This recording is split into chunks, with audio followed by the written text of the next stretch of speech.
दोस्तों खबर ऐसी है कि भोजपुरी के पावर स्टार स्टेज पे हरियाणा की अंजलि राघव की कमर कस ली। कमर कसी नहीं, बार बार कसी छुई। Ram Ram. Wait. Something has hit you. Remove your hand. Hey, remove your hand. Hey friend, remove your hand by you. Yes. और पवन सिंह की इस हरकत को देखते हुए उनके फैंस में बाहर आ गई और न्यूज चैनल्स में न्यूज की हाहाकार। और ये कंट्रोवर्सी हो चली थी तो अंजलि राघव ने अपना एक वीडियो शेयर किया और बताया कि उनको इस हरकत से आपत्ति है। और वहीं पर पवन सिंह ने अपनी इस गिरी हुई हरकत के लिए माफी मांग ली है। दोस्तों कंट्रोवर्सी एक्चुअल में ये थी कि power star Pawan Singh stage पर अपनी किसी फिल्म का प्रमोशन कर रहे थे, वहां पर अंजलि राघव भी थी। अंजलि राघव माइक पे कुछ बोल रही थी, वहां पर पवन सिंह बार बार उनकी कमर को हाथ लगाए जा रहे थे। क्योंकि वो कमर है तो पावर स्टार का, इवन भोजपुरी की किसी भी स्टार का जन्मसिद्ध अधिकार होता है उस कमर को छूना।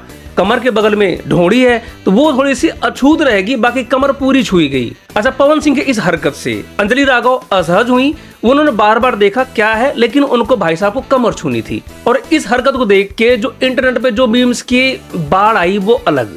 और न्यूज चैनल ने हेडलाइन दी, देखिए पवन सिंह ने हाथ से सीधा किया कमर पे अटैक। देखो यार, भोजपुरी सिनेमा में, जिनको नहीं पता आपको बता दो कि भोजपुरी सिनेमा 5 चीज तो कॉमन होती हैं: पवन सिंह, खेसारी, कमर, होठलाली और ढूंढी।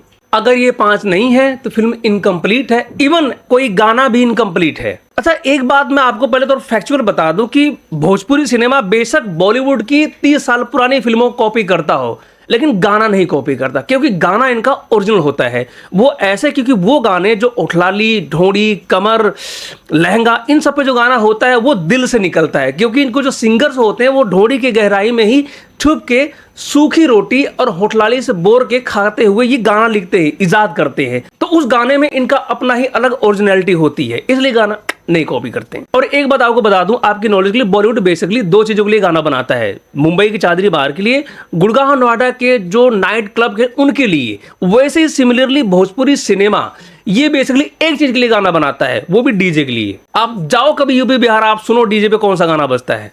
अच्छा, ऑडियंस में 2 तरह के लोग थे। पहली ऑडियंस पवन सिंह की अपनी ऑडियंस, जिनको मजा आ रहा था देख के कमरिया छूते हुए।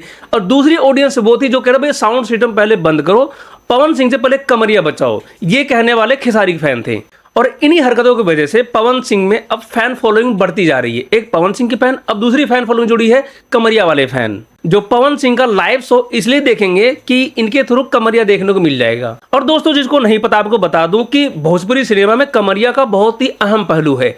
इनके ज्यादातर गाने कमरिया पे ही बेस्ड है। कमरिया नहीं, ये नेशनल इशू है भोजपुरी सिनेमा के लिए। और इनका बस चले तो बिहार की राजधानी ना पटना नहीं, ढोंडी बना दे, क्योंकि कमरिया के पास रहता है। अच्छा, पवन सिंह की इस हरकत से पता नहीं उनके दिमाग में क्या आई कि जो स्टेज के बैक साइड में करना था वो स्टेज पे करने लगे। मुझे लगता है गलती इनकी ये थी, नहीं तो बैक स्टेज के पीछे क्या करते हैं पता सबको है, लेकिन देखता कोई नहीं। अब ये बात सोशल मीडिया ट्विटर पे आती है। ट्विटर पे कई तरह के प्राणी रहते हैं, जैसे आपको पता है। पहले वो जो कहेंगे सही हुआ, वो पवन सिंह के फैन है।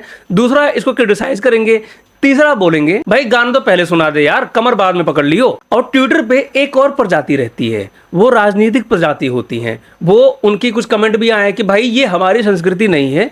दूसरा बोला हम कमेटी बनाएंगे, कमर कमेटी। और तीसरा जो पॉलिटिकल प्राणी था वो बिहार से ही था, बोला भाई कमर छोड़ो यार, वोट पकड़ो, बिहार में इलेक्शन जो है। इन सारी हरकतों से पवन सिंह का बहुत ज्यादा क्रिटिसिज्म हुआ। तो इन सब चीजों को देखते हुए पवन सिंह ने माफी मांगी। और पवन सिंह की हरकत से हमें एक बात पता लगती है कि भाई स्टेज पे तालियां पकड़ो, दिल पकड़ो, लेकिन कमर बिल्कुल मत पकड़ो। क्योंकि कमर पकड़ोगे तो गाना हिट होगा या फ्लॉप वो पता नहीं, लेकिन कंट्रोवर्सी जरूर होगी। अब जो बेचारे क्रिटिसाइज कर रहे हैं पवन सिंह की हरकत को, उनको नहीं पता बेचारे भोजपुरी सिनेमा के जो सिंगर्स हैं वो ढोड़ी गहराई में जाके सूखी रोटी को होठलाली से लपेट के खाते हैं। और इतनी कड़ी मेहनत के बाद वो जब गाना निकाल के लाते हैं, समाज में वो प्रेम का संदेश देता है। और रिमोट से घाघरा उठाने की भारत को टेक्नोलॉजी। और ऐसे गानों से, ऐसे कमरकस हरकतों से बिहार बेशक बदनाम हो, लेकिन मजा तो आ जाता है ना।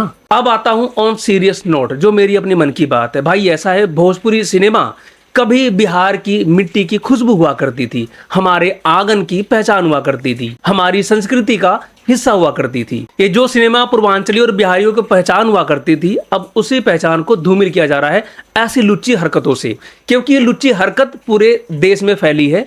वो लड़की बेशक हरियाणा की थी, लेकिन बदनाम सिर्फ बिहार हुआ है।